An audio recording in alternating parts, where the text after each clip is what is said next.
Hi, welcome back to Pay Attention. This is Delon. Today we're going to be going over Myostatin and Activin, which are the main muscle killers for trying to build that awesome Instagram physique or whatever bodybuilding goals that you have.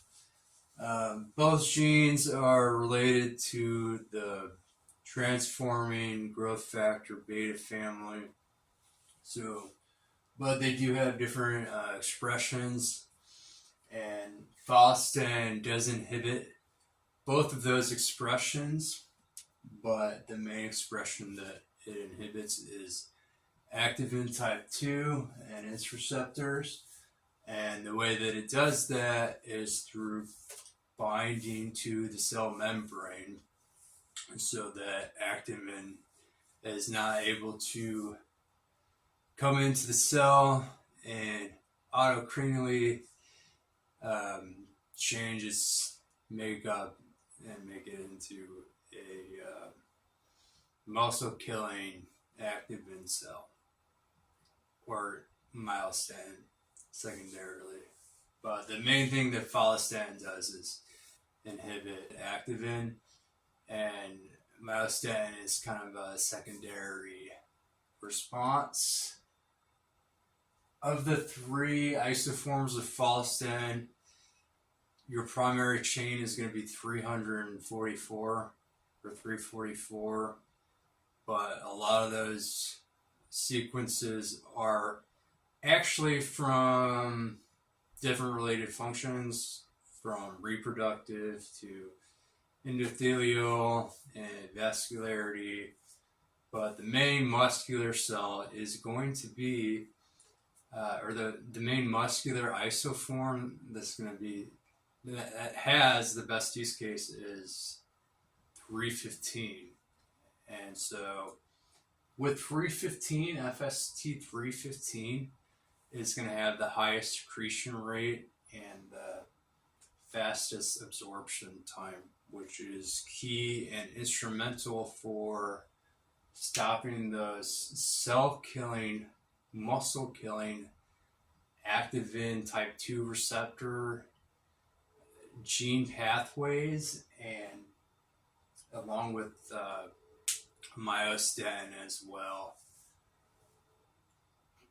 So FST 315 is interesting because it starts out as a weak soluble antagonist, but as soon as it glycosates into the cell, it turns into something that's just equally as antagonistic to Myostatin and Activin as FST 288 does. So combined with the faster absorbing and the faster secreting time from your subcutaneous injection site, FST 315 in terms of muscle building use cases is the best isoform for bodybuilding. Follistatin has a couple different effects. I mentioned earlier that it helps with endothelial blood lining tissue and smoothing out the muscle or tissue. It also, they found that when they were doing lab rat experiments, that the one rat in particular that was injected with Follistatin exogenously displayed 4 times the amount of muscle growth as the other lab rats. And thirdly, one of the main use cases for Follistatin being introduced as a precursor, whether it be 344 is the main precursor amino chain, or one of the isoforms from 315, 305, or 288 it's a great, the use case for it is good for sarcopenia, or muscular dystrophy for aging populations. But bodybuilders love it because it gets rid of myostatin. And myostatin is like the bane of any muscle growth, and as far as proliferation goes. Yeah, Follistatin 3 right there. Not good. Doesn't have any ligand response or apparent affinity for blocking out activin from autocritically changing cells to muscle destroying cells. And yeah, FST is going to be your best bet for these. And the primary mechanism for the way that these peptides bind or prevent follistatin from, not follistatin, but myostatin and activin from binding to these cells, whether it be fibroblasts or myoblasts or any cell that's responsible for genetically plateauing you or inhibiting you from reaching that next level, is going to be the way that they bind with the cell membrane.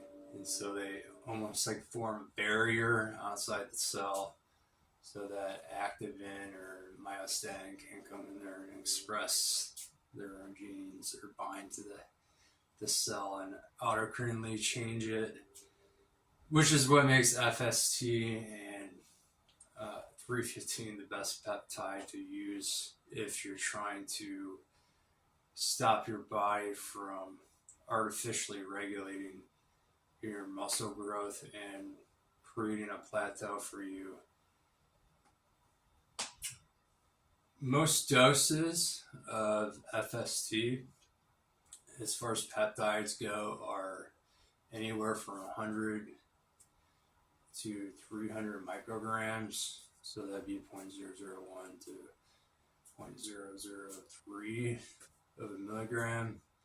And so if you're mixing it with like a 2 milliliter bacteriostatic solution, it's going to be about say you have a milligram dosage or concentration of powder with a shelf life of 30 days after mixed.